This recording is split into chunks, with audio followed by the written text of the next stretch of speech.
everyone, welcome. Thank you so much for coming to our opening night of presentations. We have some students who are very excited to share their project with you. Before we get started, I'd like to welcome Mr. Boyce to say a few words.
Great, so normally when you see our first speaker on stage, she's playing a creepy, terrifying, evil villain. But what you probably don't know is behind the scenes, she has a very soft, poetic side to her. Please welcome to the stage Brielle Williams to give you more about that.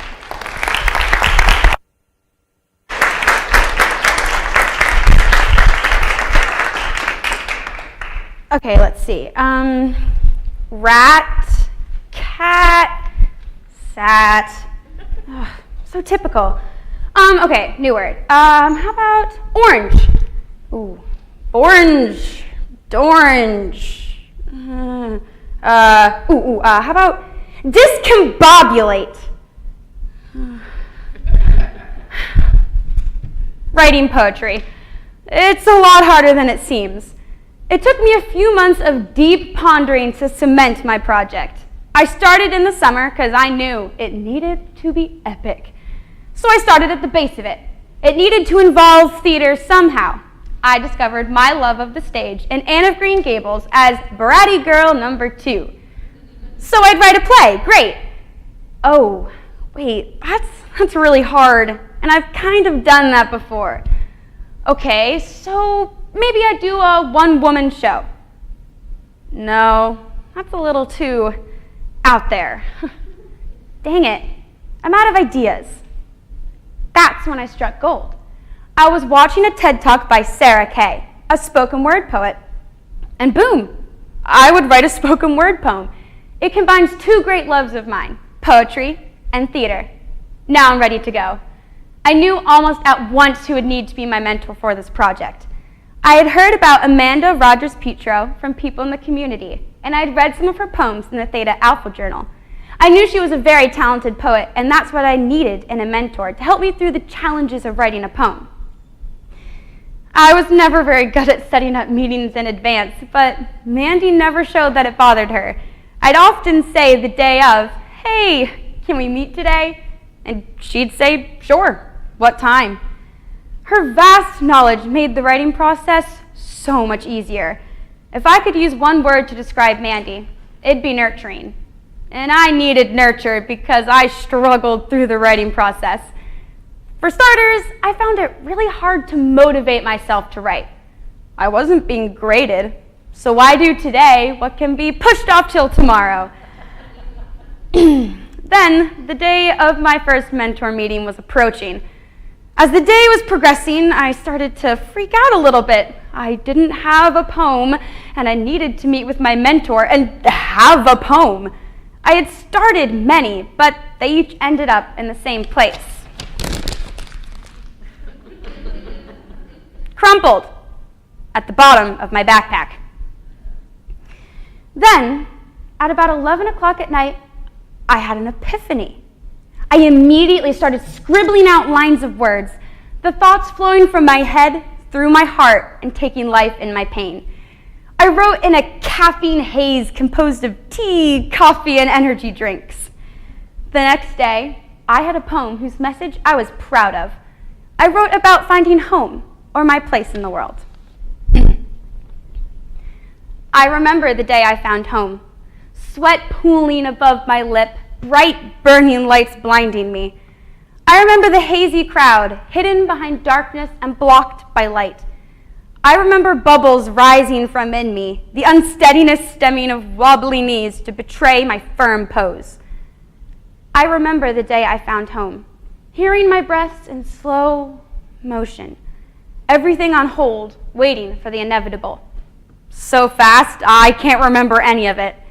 Treasuring every sensation and committing them to memory. The smell of makeup mixing with the smell of fear.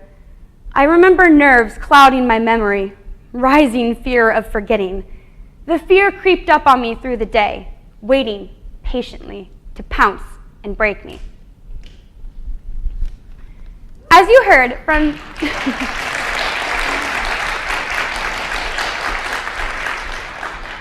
As you heard from the first two stanzas of this poem, it is about finding my love of the stage, or my home.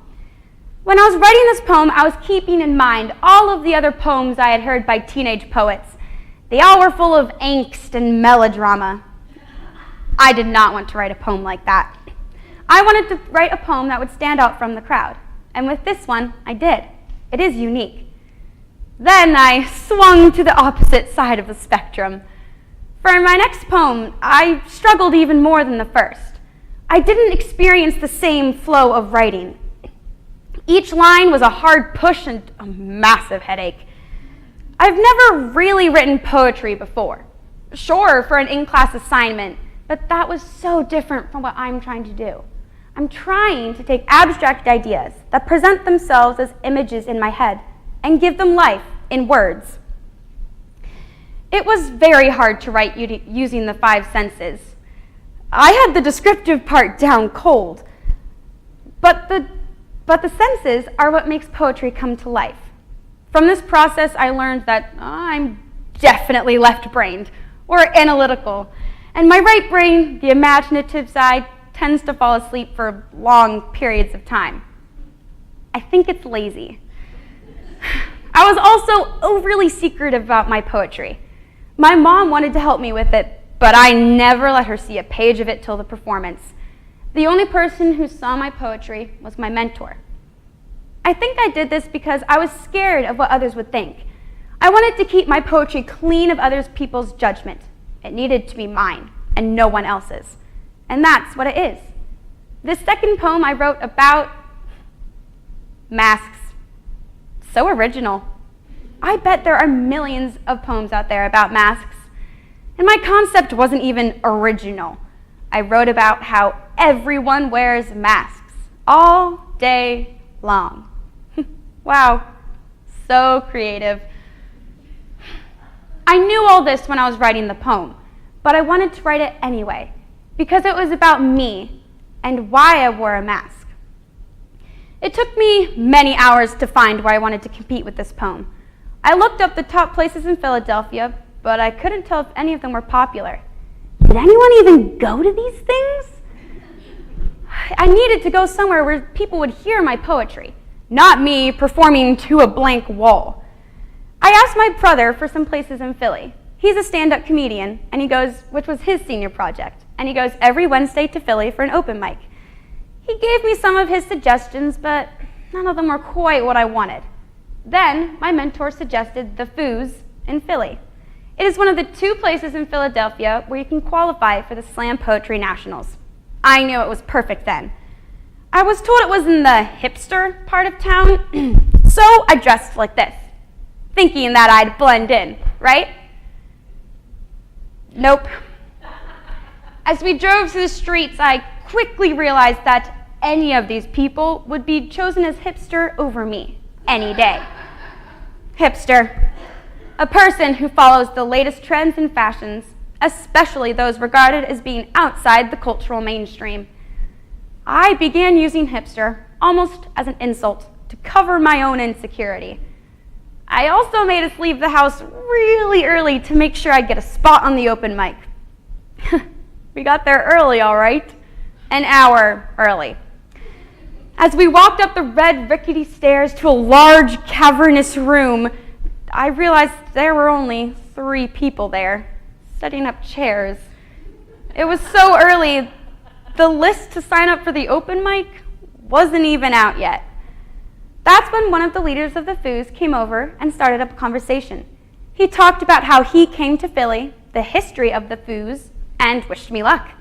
He was so welcoming, all of the uncomfortable feelings washed away, only to be replaced with nerves as I began to carefully review my hastily scribbled out poem in the dark. I squinted my eyes, trying to read the pale pencil marks. Of course I signed up to be first for the open mic. Why did I do that? My nerves slowly grew into a monster of terrifying proportions.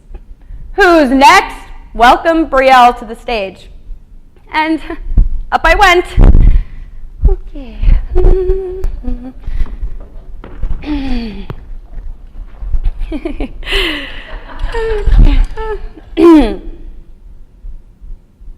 As I stood in front of the mic, I quickly realized that my safety net of a poem wasn't needed. My nerves washed away, and out came the poem. False face. We all hide behind fake faces, deceptive designs designed to hide the reek of rotting lies seeping through cracks in the facade. Blank white like a held breath, hoping anew with naivete lacking innocence. Damaged faith causes tender tears, no telling what shadowy trails the mind may trek. Masks fend off howls of hate, cloaking hot and chaotic insecurity. Masks donned at the beginning of day, only to be replaced with new the next. Never a minute to taste the strawberry sweetness that life truly is. I rely on this method of self-confidence, false bravado. Words pierce my soft body. You know that saying, sticks and stones may break my bones, but words will never hurt me? But sharp words pierce my soft body, just as sticks and stones break bones. Can't show them how hollow words leave me. I learned this trick at a young age, when the bullies amassed to form a murder, blocking out the entire sky. I had one for each day of the week, each personalized and identical to me, minus me, my shy blush, and general personality. Masks fend off howls of... Removing the mask takes time and effort. It's like it's been glued to my face with the glue that's meant for wood. Painfully slow, I peel away the edges. Pieces of skin come off as well, but I get to live again. When the process is finally over, I revel in the pain of freedom. Salty air and tears mix a concoction of burning on my raw skin, but warm sunlight dries the pain. I can see. I am free.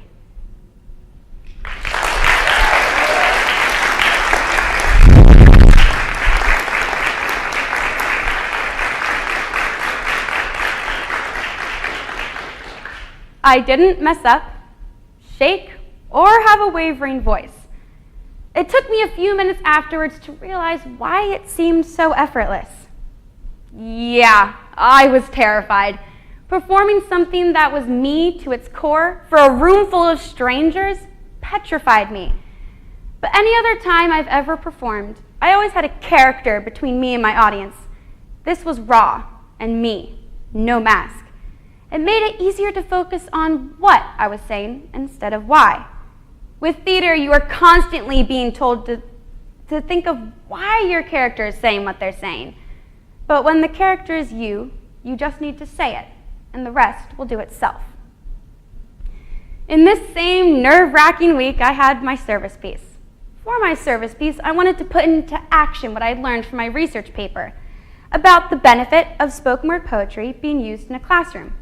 I taught the 7th grade girls down at the Bernathen Elementary School about spoken word. I showed them my inspiration, Sarah Kay's poem, If I Should Have a Daughter. I then challenged them to write a poem after we had reviewed some of the concepts that they would need to include. I was pleasantly surprised by the girls. I remember being terrified of poetry in 7th grade. I could never understand it, no matter how I turned it. But these girls showed no fear, and even read their poems aloud when prompted. They were about food, rude parents, and other things that young girls think about. They didn't mess around, but put their hearts into it, working for 5 minutes straight on them. This proves my thesis, that spoken word poetry can be useful in classrooms. It taught these girls that even they can write poetry. Not all poetry is scary, and they can understand anything if they put their minds to it. Poetry is a beautiful thing. The only problem is that it takes time to understand it. Each word, line, and stanza must be examined and reread with a close eye to glean the meaning from the author. Spoken word poetry is not like that. When you hear the message the author is trying to convey, it becomes clear. Of course they were trying to say that. This form of poetry could be the answer to students struggling to engage with the material in a classroom. When used, spoken word poetry gives students a voice. It can give them power, and this would create a more welcoming and nurturing environment for students. Spoken word poetry can evolve the classroom to a more interactive setting, no matter if they rhyme or not. Thank you.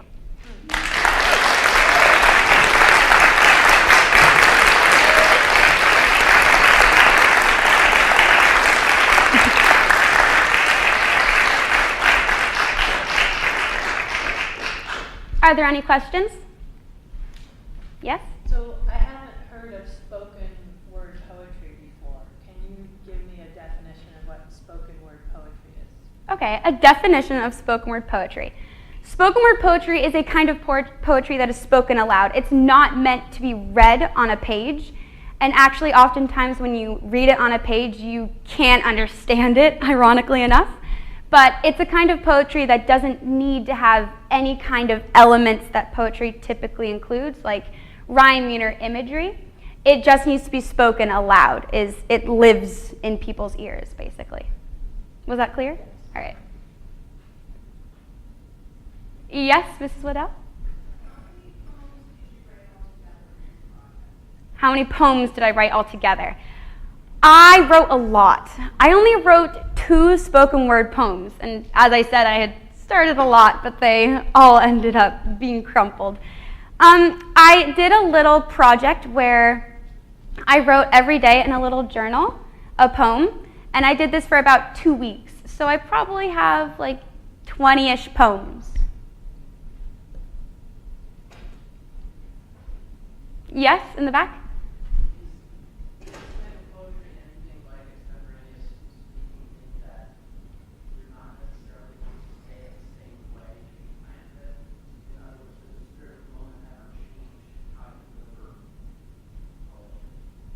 So does the spirit of the moment ever change the way you planned on delivering your poem? Yes, it often does. Sometimes you think you may know your poetry perfectly and you get up to do it and you mess up. Or oftentimes as you're doing it, because this is a little bit more of a free-form type of poetry, you can change a line right in an instant if a new idea pops into your head. Or you could even change the meaning just by changing the way you're delivering it. Yes? I wonder if you can imagine yourself continuing to perform poetry and maybe go in the slam direction. Am I planning on keeping on writing this kind of poetry and maybe doing slam poetry? I think I'm going to keep writing poetry. I really enjoyed this. They're not like fabulous poems, but I really enjoyed writing them. I found it kind of therapeutic, and I also enjoyed going to the open mic and listening to the other people's slam poems. I don't know if I'm ever going to go in a slam poetry direction, but I definitely enjoyed writing my spoken word poems. Yes, over there? Can you explain the difference between spoken word poetry The difference between spoken word and slam poetry. The difference isn't huge, but spoken word poetry tends to be more inspirational, while slam poetry tends to be more like pointing out the wrongs in the world, like racism or sexism and things like that. Yes? There's a lot of different aspects to this project. I'm wondering which one you found the most challenging and why? The most challenging. I definitely think the most challenging part was writing the poems, just because I'm not, writing speeches is easy for me, but writing poetry is very hard because it's easy to write things down, but you have to make sure it sounds like a poem, and that's what I struggle with most. So I definitely think writing the poems was the hardest part.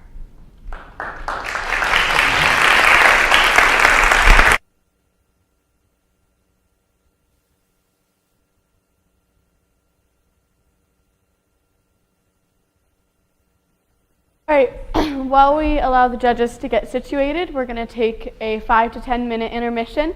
You can please enjoy and help you enjoy in the hallway. Thank you.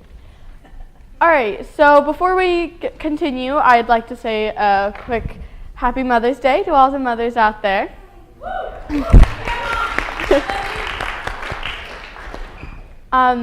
However, this next speaker's senior project was inspired by the courage of her father, and was also inspired by the challenges that epilepsy has brought to her family. Please welcome Haley Halsworth to the stage.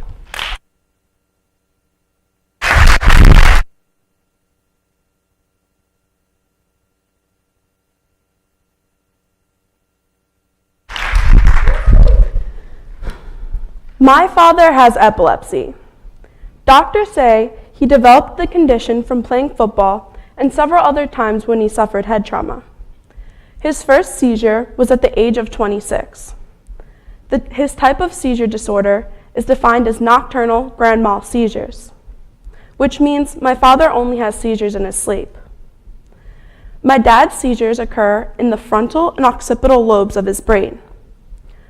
Unfortunately, even after being in a clinical trial, the doctors told my family that the surgery for my dad's epilepsy had not permanently stopped my father's seizures.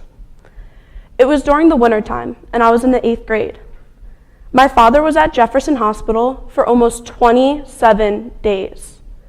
The trial tested for the location of where his epilepsy came from, and that is when they realized that the seizures came from his frontal and occipital lobes of his brain. They told us they are about 10 years behind on research on how to fix his specific kind of seizures. This is when I first learned that research for epilepsy is among the lowest funded of all brain disorders. If you didn't already know what a seizure might look like, then picture this. It all starts with a warning sign. One warning sign my family picks up on before my dad goes into a seizure is if he had a short temper throughout the day. We have linked flashing lights and startling occurrences to also bring on seizures. During a seizure, my dad can't breathe because his tongue is blocking his airways. My mom usually flips him over to his side so that his tongue goes to the side so that he can breathe. His muscles tense up and he flails his arms around. We try to keep them by his side so no one gets hurt. After a seizure, my dad wakes up with pulled muscles and a bitten tongue. He also has a migraine that is so painful that he normally stays in bed for the following day because any light or any movement can make it worse. My dad's disorder doesn't just affect him, it affects our family. When I was younger, I was scared to have sleepovers. I thought my dad might go into a seizure in the middle of the night and scare my friends away.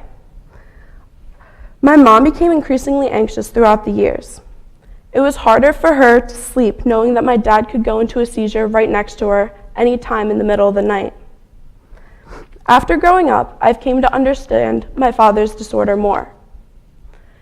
Epilepsy has extremely detrimental symptoms, causes, and effects that affect the patient and also the surrounding world around the patient.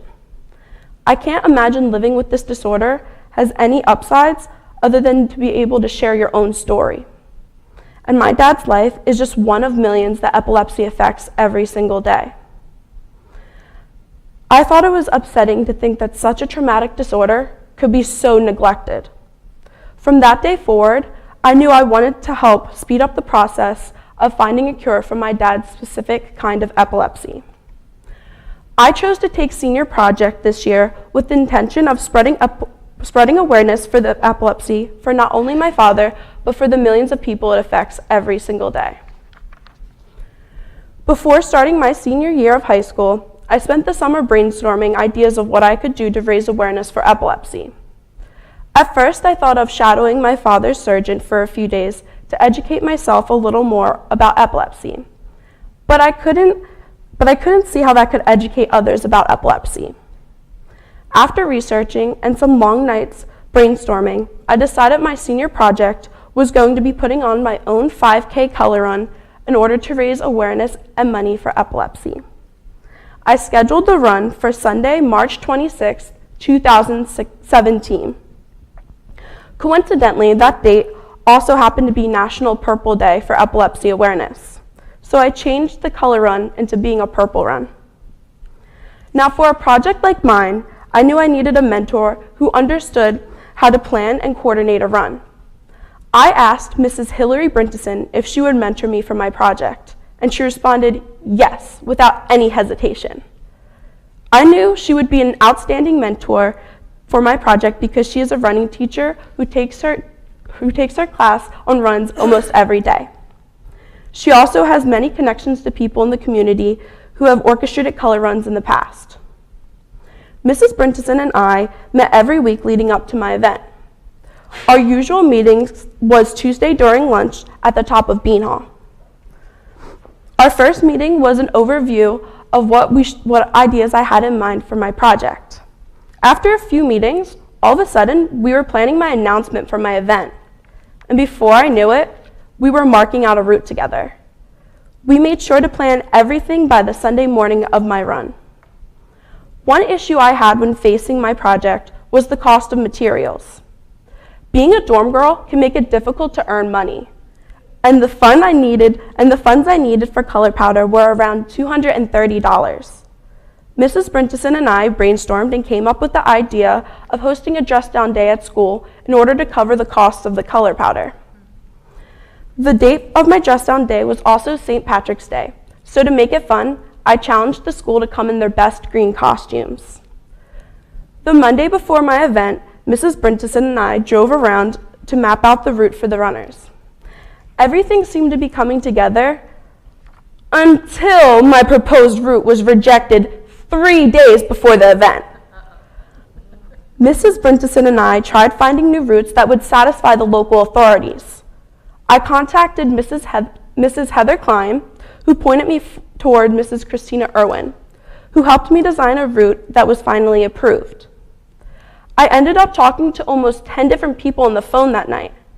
Not to mention, that same week before my run, I was practicing to be the MC in the school's oratorical event, which didn't leave much more time for any more snags in my project.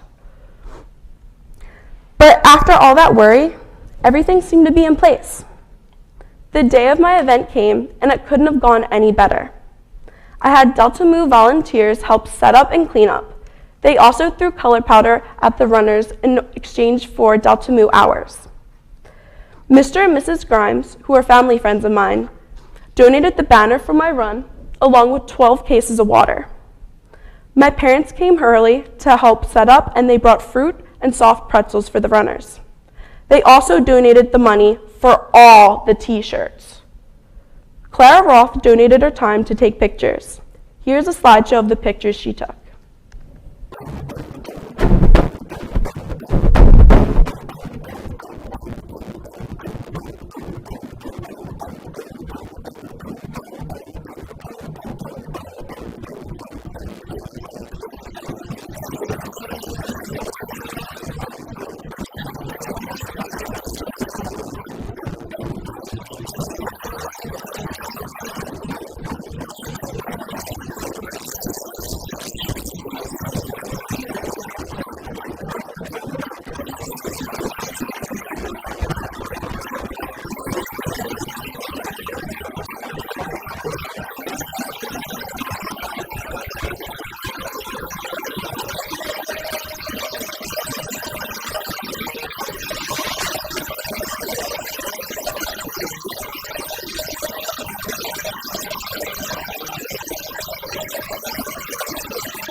Once the run had started, I felt a sense of accomplishment. It was satisfying seeing all my hard work running around in front of me, literally. I am proud to say that my service piece for my project raised $800 for epilepsy research.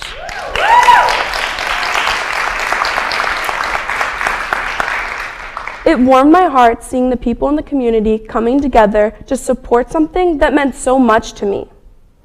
Now, I bet a mere $800 won't buy the state-of-the-art technology needed in order to cure epilepsy, but that's not what's important. I find that the biggest takeaway from my project is that there are now more than 80 people in the community who are now more informed and aware about epilepsy. These people have a shirt from my run that says, "Seize the moment, step up for epilepsy" on the front. My hope is that in the future, they'll wear these shirts and in turn, spread the awareness even farther. This project has stretched me in a few ways. Before senior project, I was an unorganized mess who didn't know the first thing about planning a run or any event for that matter. My project helped me learn how to strive to reach the goals I want and to problem solve when a hurdle presents itself. The most important thing I've gained from my project is an increased awareness for epilepsy, which I hope will continue to be a focus in my life. I am proud to say that I stepped up for epilepsy. Now it's your turn to take a shot. Thank you.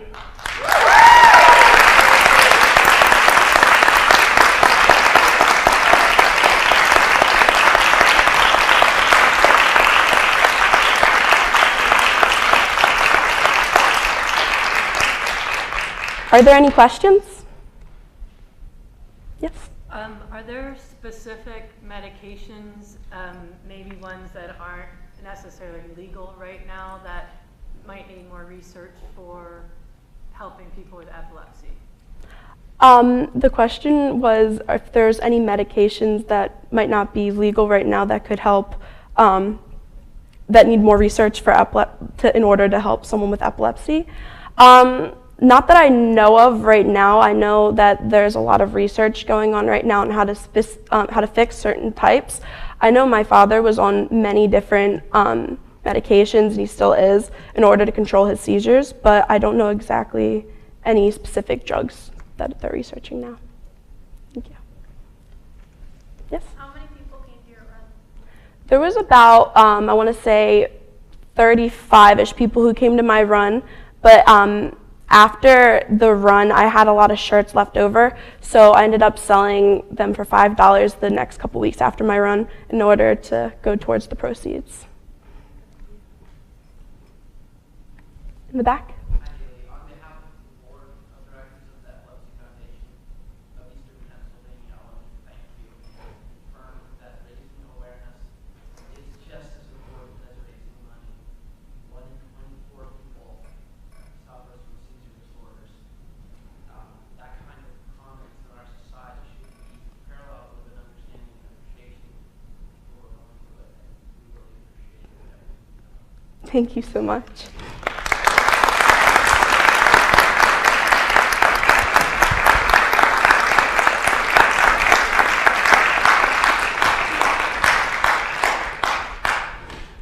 Any more? Good job. Yes. Thank you so much.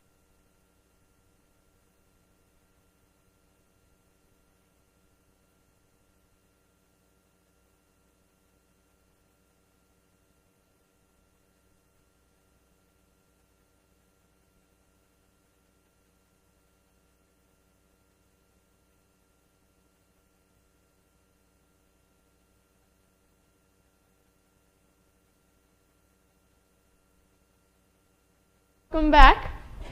I'd like to introduce our next speaker.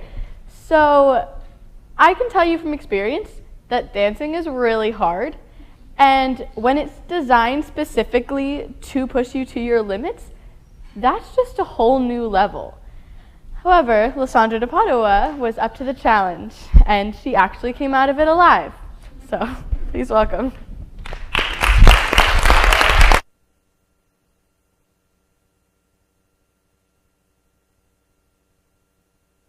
I hate running.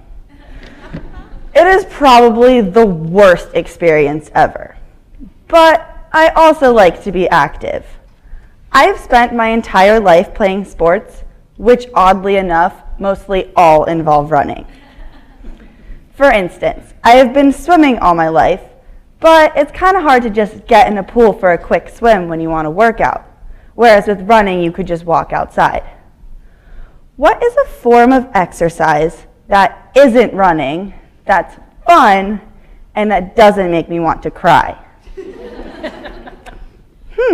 Zumba. Kind of perfect, huh? Zumba is a form of exercise that incorporates Latin rhythms and dancing into the workout. Knowing my background and upbringing, this is perfect for me. Growing up with a Brazilian father meant growing up surrounded by music with a good beat. He would try and teach me how to samba around my living room, and I was not having it. But bye, this is embarrassing. None of my other friends have to do this. Yes, whiny little 10-year-old Lysandra was not enjoying her private dance lessons with her father. But today, I am ever so grateful for them. Because of my dad, I grew up knowing how to move my body to a rhythm, which meant Zumba sounded like the absolute perfect project idea for me.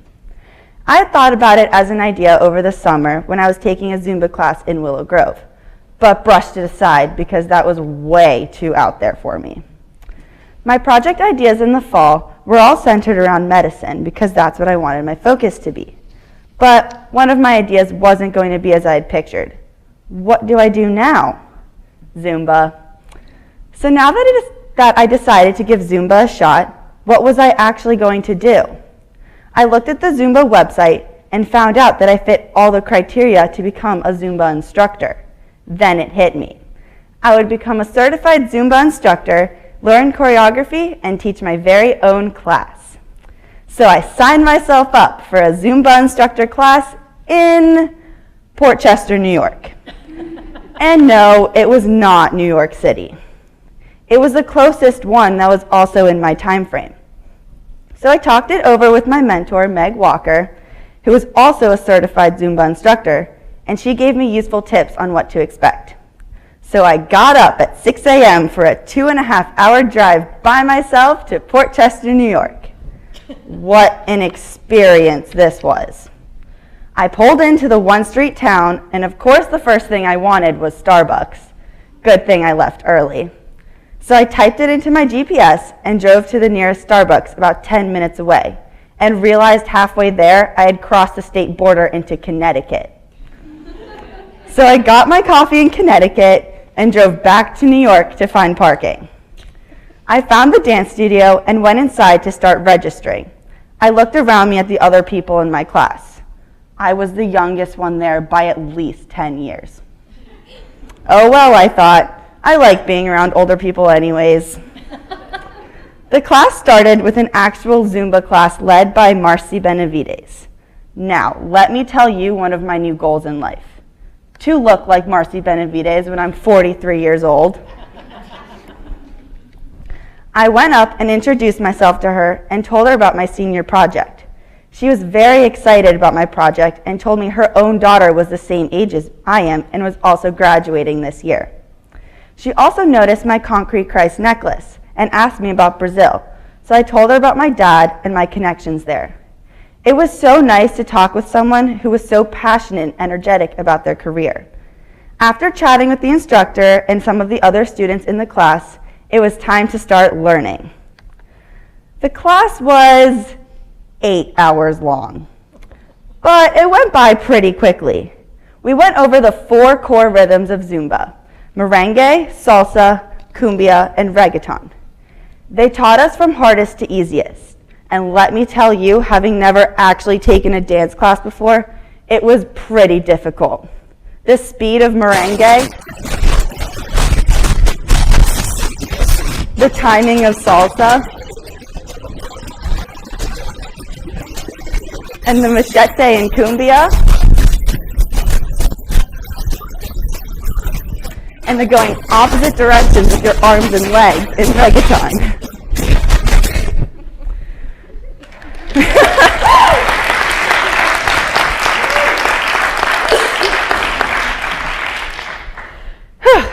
was a long day, but it was also a lot of fun.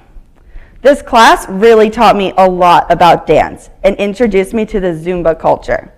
The Zumba culture is vibrant and exciting, and I have a newfound love for it after my class. So with all my new knowledge, I hopped in my car and started on my 2.5-hour drive home. I knew that when I got home, I needed to talk to my mentor about how to proceed with my actual project.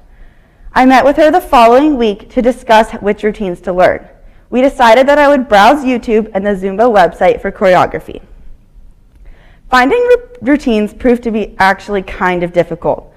I would look on YouTube for hours, and since I was still a beginner, I didn't know the difference between each type of rhythm. Once I found some routines that I liked, I would email them to Miss Walker, and she would look them over and give me feedback. She would tell me what each rhythm was and tell me different techniques on how to differentiate them, like the cowbell and salsa. She would clear the routine, and then I would go home and start working on that one routine for the next week and a half. You can bet my mom got sick of hearing this same song over 20 times a day. So for a traditional Zumba class, there are about 10 or more songs, and the class is an hour long. If you've ever been to a Zumba class, you may not think there is much thought that goes into each song, but each type of song has a special place. The class starts with 3 warm-up songs, almost always followed by a merengue. Then for the rest of the class, you work on bringing your heart rate up and down with each song. The last 2 songs are a cumbia and a stretch song. I wanted to incorporate all these factors into my project and make my class as traditional as possible. However, I didn't realize how much time it actually takes to know a routine, enough to teach it. I needed to alter my project a little bit. So my end goal was to have 7 songs for my first class that was on April 1st.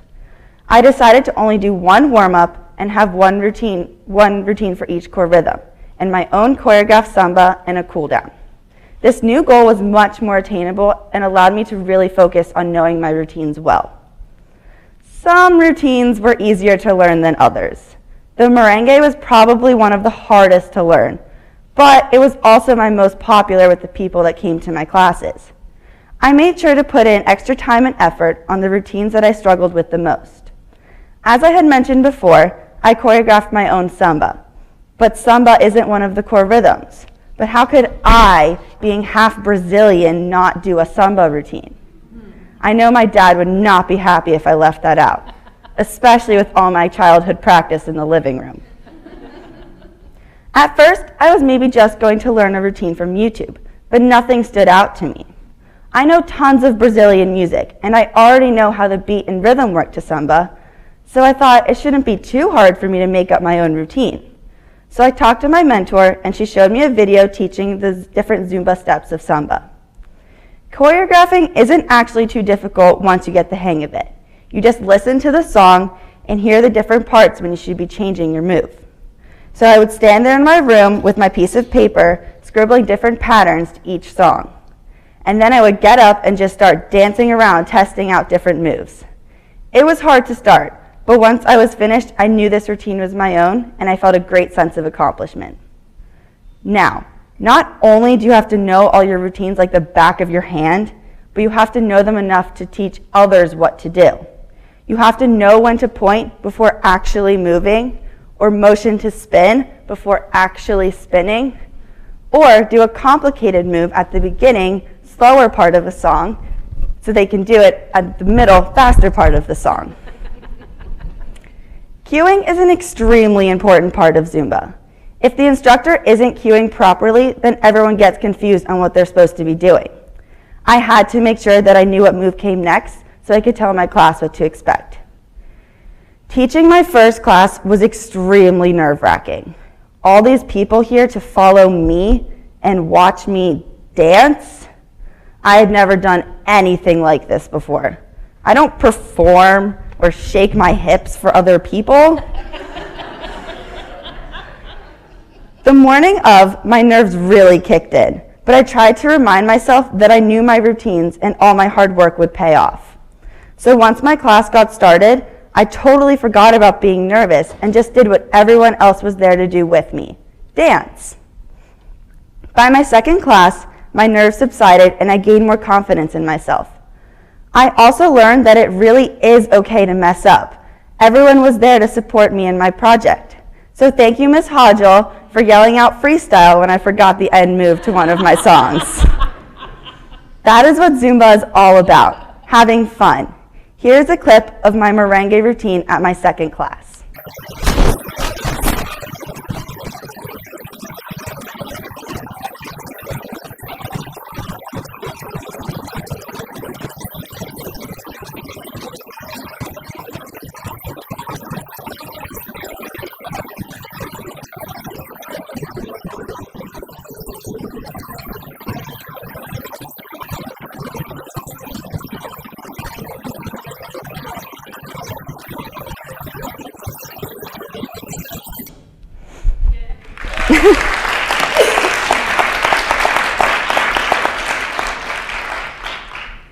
When I decided on my project, I knew exactly what I wanted to do for my service piece.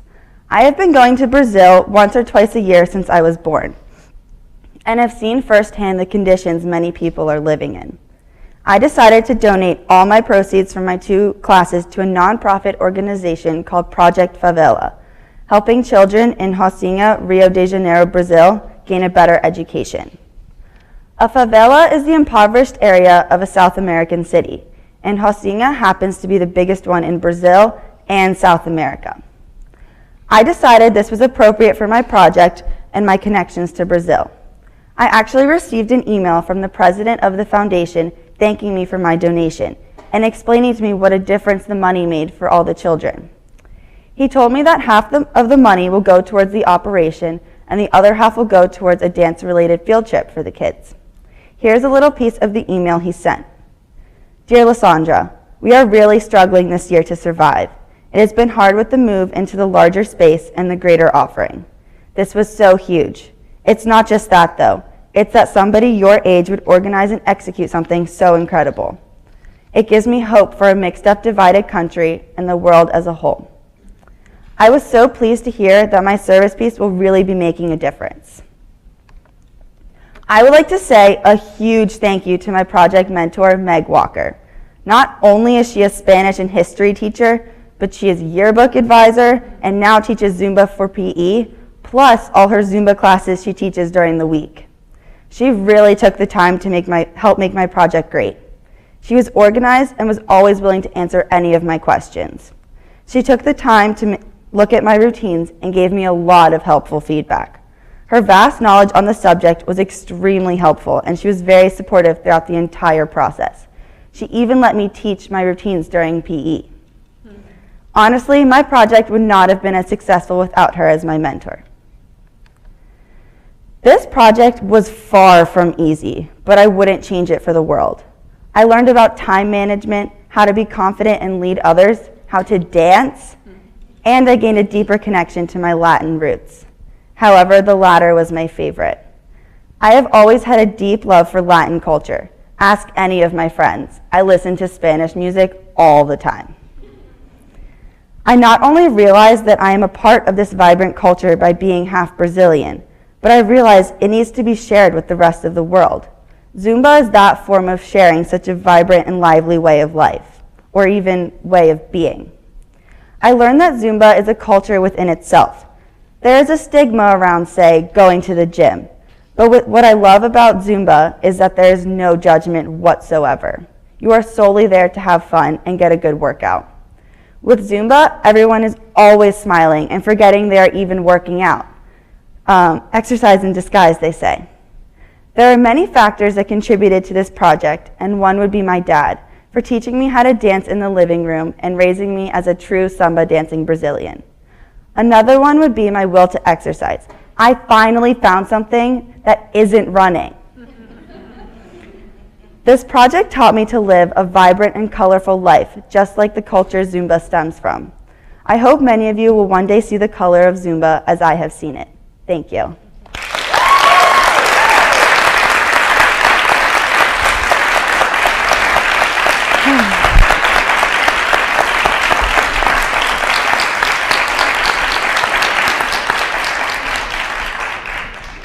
Any questions? Yes. Where can we sign up for a Zumba class? You can look on for my Zumba class or for anyone's Zumba class. Probably yours. Well, I'm not teaching anymore, but if you just look online, type in Zumba classes into Google, and it'll come up like Zumba classes near you and teachers.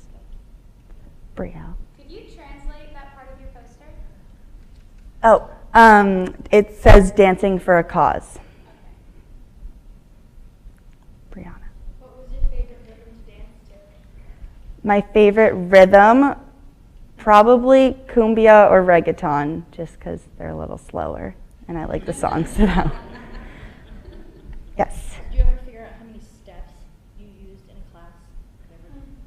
Like with a Fitbit kind of thing. How many steps I did? No, I don't have a Fitbit, but yeah, I'm assuming it'd be a fair amount. Yeah. Make sure your 10,000 one class or could be done. Yes. In the back.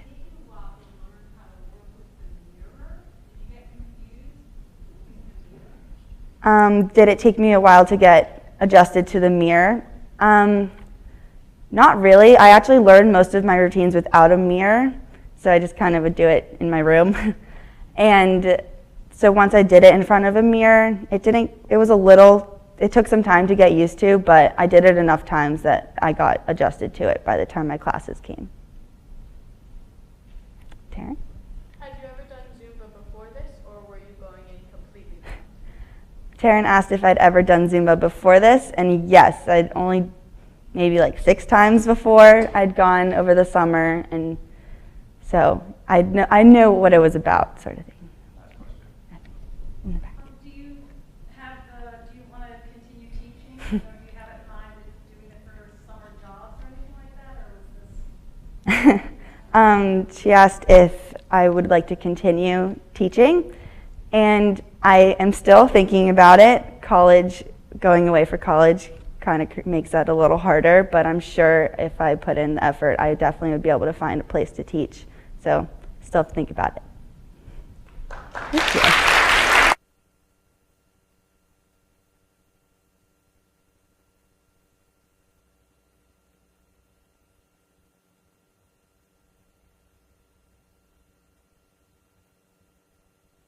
Please start taking your seats.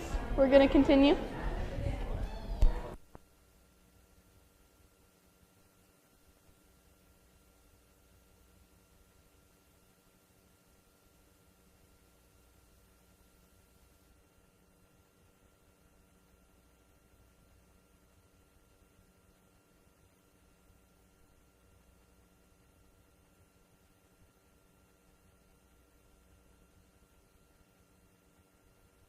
You know how a lot of people make bucket lists of things they want to do before they die?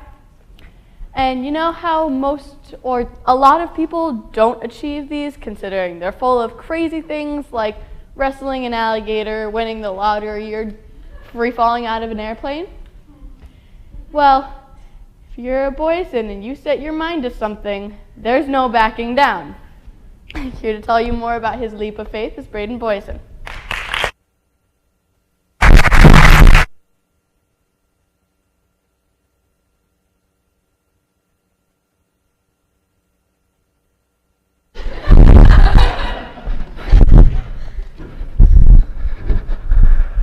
So I'm sitting here, faced with my decision. It is clear as day, no clouds, and a good 5,000 feet between me and the ground. My legs are dangling out, and they feel like they're about to be sucked out from under me. The instructor yells into my ear, "Ready?" My head gets tilted back, my thumbs get placed into the straps, so don't grab onto the airplane when we fall out. 1, 2, 3.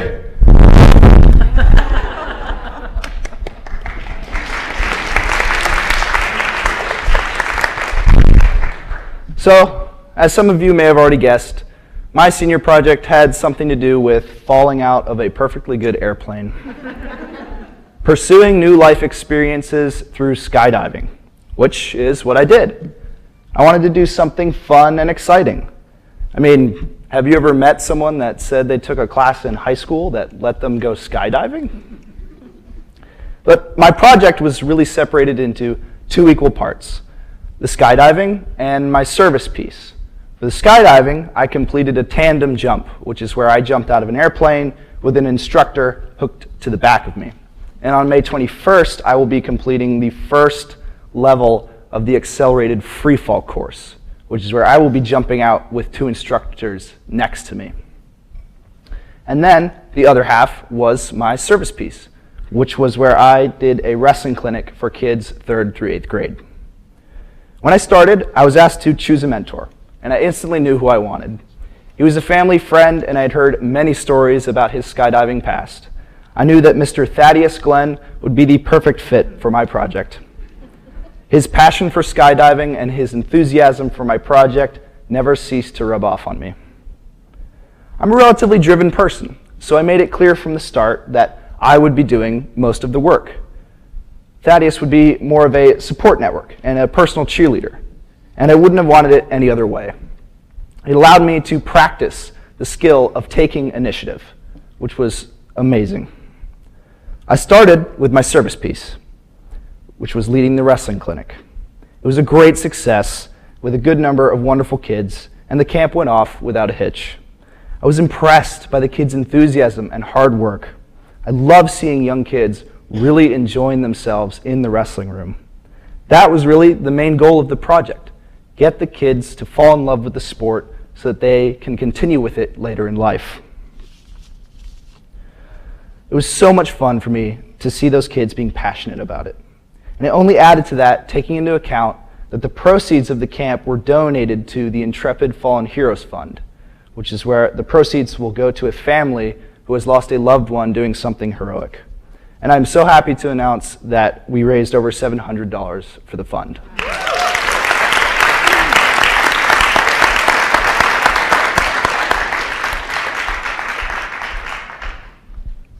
That was the first half of my project. Second half, I wanted to do skydiving for a number of reasons. One being, it was always sort of a bucket list thing. I feel like that's a common thing on a bucket list. The second being, I was always interested in military special forces and what their life was like. And I thought that skydiving would be a way to experience a small portion of their life. Scheduling was not difficult. All that needed was a quick phone call to set up the dates. I paid for everything over the phone, and I was set. When it came to the day of the jump, I was very excited and a little nervous. I had to drive about an hour away, meet some people I had never met, say hi to my instructor, put my life in his hands, go up about 5,000 feet, and then fall at about 120 miles an hour. But I made it there smoothly, and Thaddeus was there to greet me and support me on this fun occasion. I had to watch a short video and fill out some waivers so my family can't sue them if I died. Typical runway stuff. But all went smoothly, and I got suited up. We got on the plane, took off. We were in the air for about 15 minutes. The engine's really loud, so the instructor yells into my ear, "Okay, I got to make sure we're at the right place to jump, so you got to sit there for a little bit. It's going to give you a nice long time to think about your decision." You've already heard the next part, but I will tell you this. Looking out of an airplane and knowing you're about to fall out of it is a eerie and strangely sobering feeling. So yes, I did end up jumping out of an airplane. It was crazy. We fell for probably 40 seconds. It was an adrenaline pumping and intense experience. Total sensory overload. I mean, we were falling at 120 miles an hour. Instructor pulled the chute. It caught some air, and then we were floating. And the strange thing was, it was one of the most relaxing experiences I have ever had in my life. When you're up there, there are no birds, no people, no cars, nothing. Total and utter silence. And with that silence came a feeling of relaxation and peace. I was just doing this crazy, death-defying stunt, and then it switched to the other side of the spectrum, where I was at peace. We were up there for about a minute until we descended smoothly and came in for a landing. I unhooked my harness, and boy, did I feel good. My guess is it was mostly the adrenaline, but I would argue that I felt a sense of accomplishment. Skydiving, to say the least, is an intense experience. When you're looking at a 5,000-foot drop, your mind is going, okay, here we go, I'm going to do this. It's going to be scary, but we're going to do it. Your body replies, dude, no. So there were two major things that I was able to take away from senior project. The first for me was this experience of mind over body, being able to overcome primal instinct. It was a lot more than a search for an adrenaline rush. I really believe that there's a life lesson to be learned in skydiving, and it has to do with that concept of mind over body. Life hits you hard sometimes. You didn't ask for it, but it hits you anyway, and it can keep kicking you while you're down, and you can stay down there if you're not careful. I've experienced that. I think everyone has experienced that in some form or another. And the pitfall that we can stumble into is not doing anything about it. It's hard. It hurts. It can be painful to do something we don't want to do. And that's where it comes in. Your mind needs to tell your body, okay, we're doing this. We're going to jump out of this metaphorical airplane. And I don't care what you think. I'm in charge. The second lesson I learned from Senior Project was how to apply the Nike quote to anything. Just do it. Now, I'm not saying don't think and just act and all that stuff. No. What I'm saying is that when it comes to moments in your life when you're scared to make decisions or scared to start something, just do it. There were so many times in Senior Project that I did not feel like doing what I had to do. You know what really helped? Just doing it. There are so many wonderful life experiences just waiting to happen if you just do it. There were so many times while I was writing this speech and preparing this presentation that I didn't want to do anything. It's senior year. I'm about to graduate. I'm done.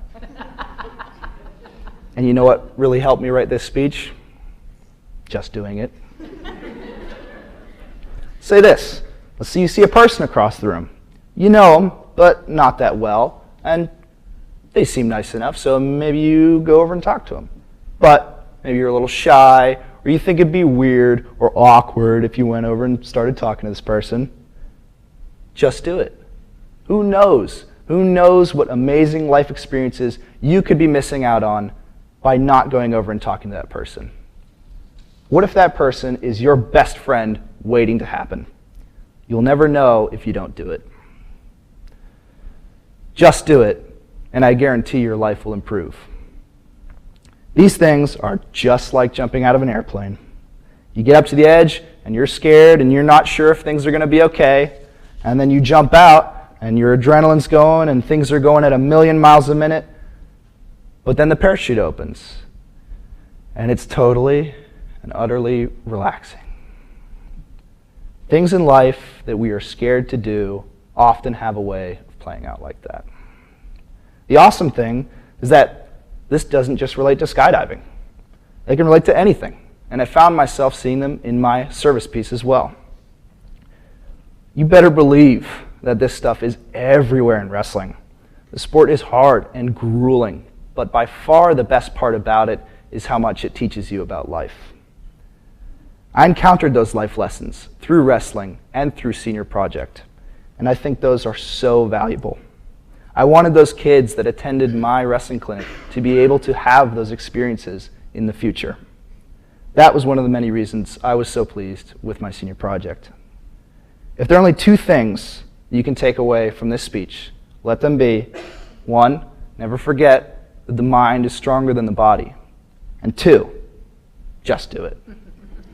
Now, go live life, take Senior Project if you can, jump out of some metaphorical airplanes, jump out of some real airplanes, be a mentor, know that the mind is stronger than the body, and always remember to just do it.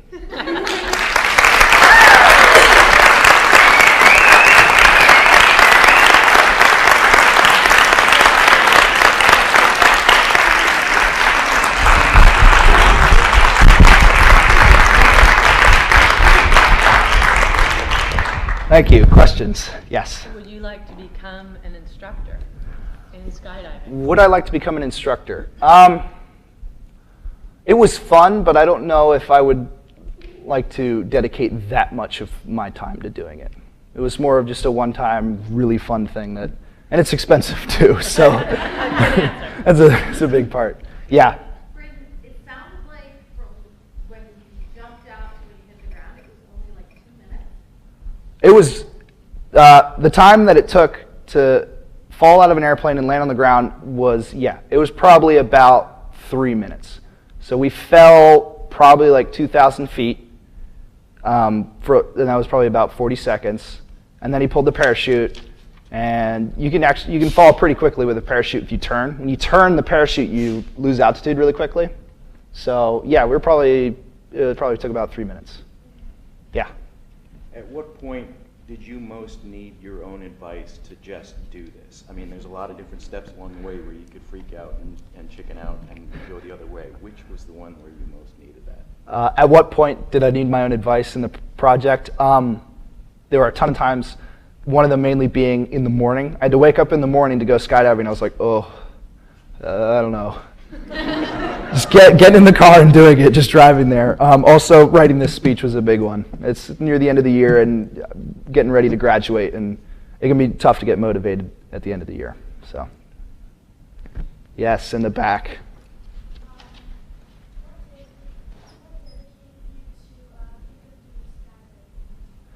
What made me think of doing skydiving? Really, it was just I wanted to do something a little different in senior project. I had never seen anyone do something quite like that, something crazy like that. It was really appealing to me to be able to use the classroom, or at least this school, as a way to do that. I thought that was really awesome. Yeah.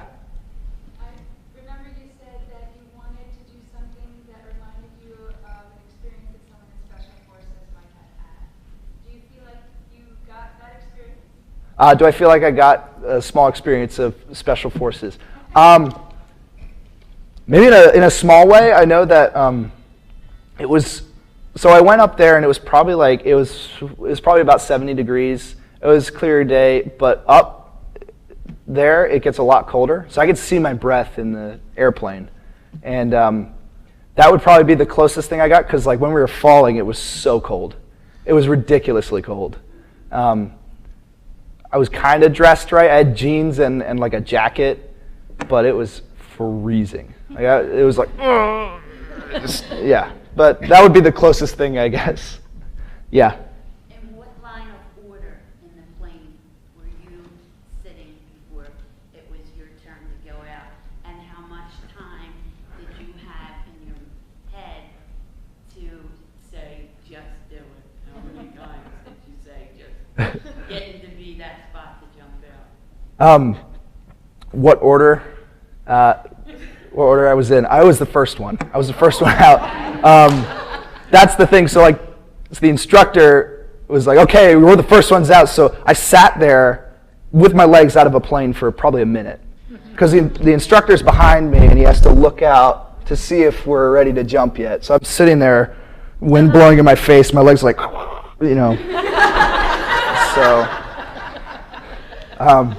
So I had a while to do it.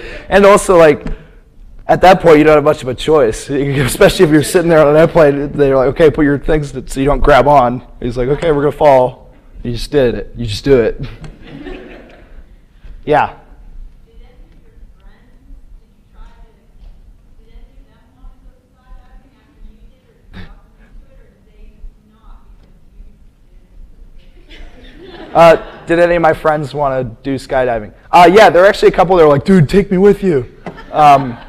But it would be a little difficult to do that. It can be hard to schedule sometimes and get, people have different schedules, especially now. The one advice I would give to my friends or anyone if they're planning on doing it is pick a really, really warm day. Yeah. Is there video? No. So I was planning on taking video of my second jump, which was originally scheduled last weekend, but because of weather problems, I wasn't even allowed to do it. So it's a possibility that I could be taking video on the 21st. But there's a weird rule. You can't take cameras or anything or even a GoPro up unless you are certified. So yeah, I think it's something like 100 jumps that you need to be able to take something with you. You can pay the place, though, to film you, which is pretty expensive. So, yeah. I agree.